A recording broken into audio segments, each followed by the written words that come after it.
Assalamualaikum warahmatullahi wabarakatuh. Baik, di sini saya akan menjelaskan tentang sensasi persepsi, motivasi, dan emosi. Yang pertama itu sensasi persepsi merupakan kata serapan yang berasal dari bahasa Inggris yaitu perception yang berarti pengaturan, identifikasi, serta penerjemahan informasi yang didapatkan melalui sistem panca indera yang terdapat dalam diri manusia dengan tujuan untuk bisa mendapatkan pemahaman dan pengertian mengenai lingkungan sekitar. Seringkali pemahaman mengenai persepsi dan sensasi. Kedua hal ini jelas berbeda satu sama lainnya.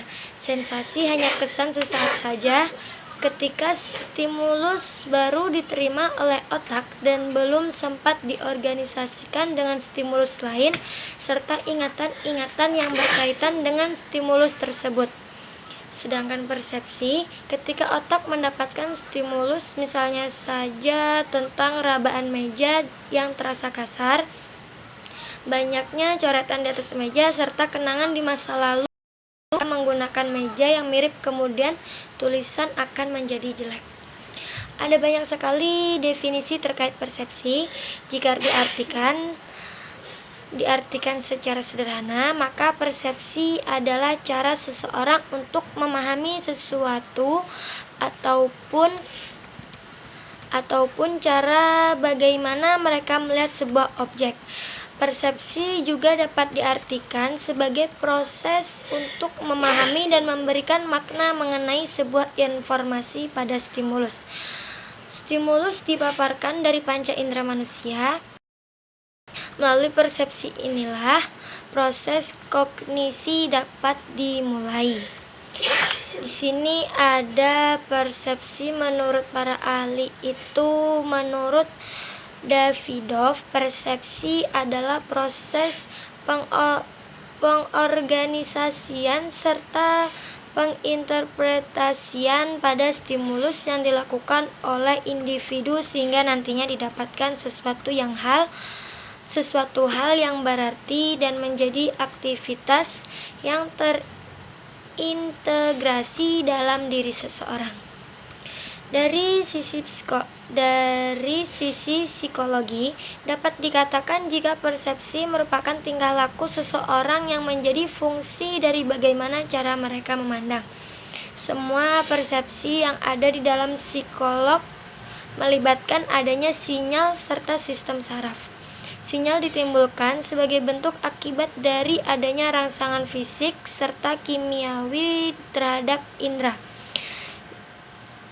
Misalnya saja, indera penglihatan yang melibatkan cahaya yang menyentuh retina mata, indera penciuman yang melibatkan adanya molekul-molekul bau sebagai perangsang yang tersebar melalui udara.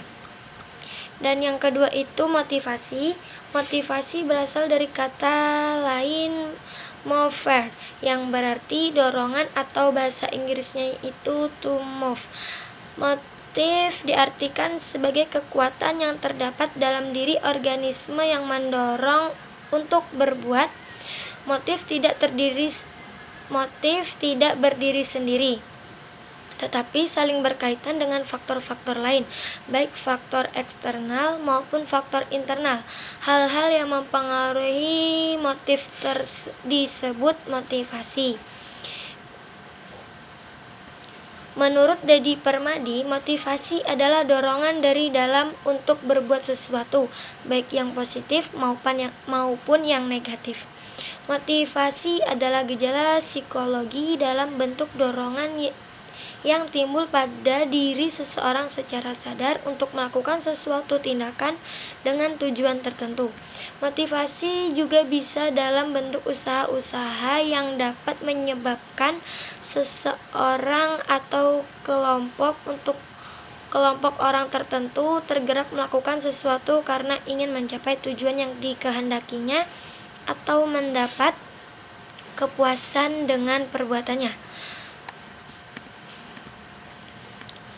Motivasi mempunyai peranan strategis dalam aktivitas belajar seseorang. Tidak ada seseorang pun yang belajar tanpa motivasi. Tidak ada motivasi berarti tidak ada kegiatan belajar. Agar peranan motivasi lebih optimal, maka prinsip-prinsip motivasi dalam belajar tidak hanya diketahui, tetapi juga harus diterangkan dalam aktivitas sehari-hari. Konsep motivasi yang dijelaskan oleh Suwanto adalah model tradisional, model hubungan manusia, model sumber daya manusia.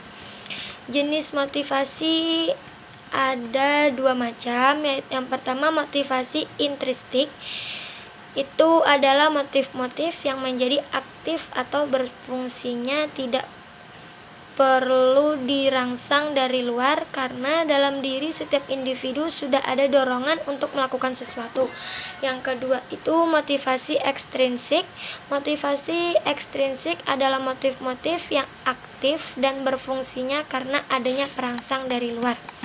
Yang terakhir itu penjelasan tentang emosi. Emosi berasal dari kata emotion dalam bahasa Prancis atau dalam bahasa Latin emover yang artinya keluar.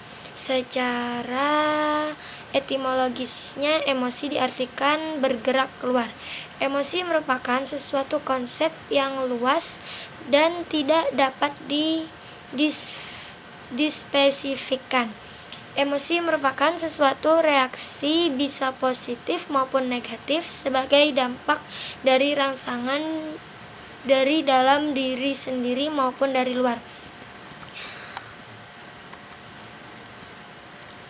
Menurut Hattersall 1985, emosi adalah kondisi psikologis yang merupakan pengalaman subjektif yang dapat diungkapkan atau dilihat dari reaksi wajah atau tubuh. Emosi berkaitan dengan psikolog merupakan Emosi berkaitan dengan psikolog seseorang dan suasana hati yang sedang berlangsung. Emosi dapat dikeluarkan berupa perilaku tertentu.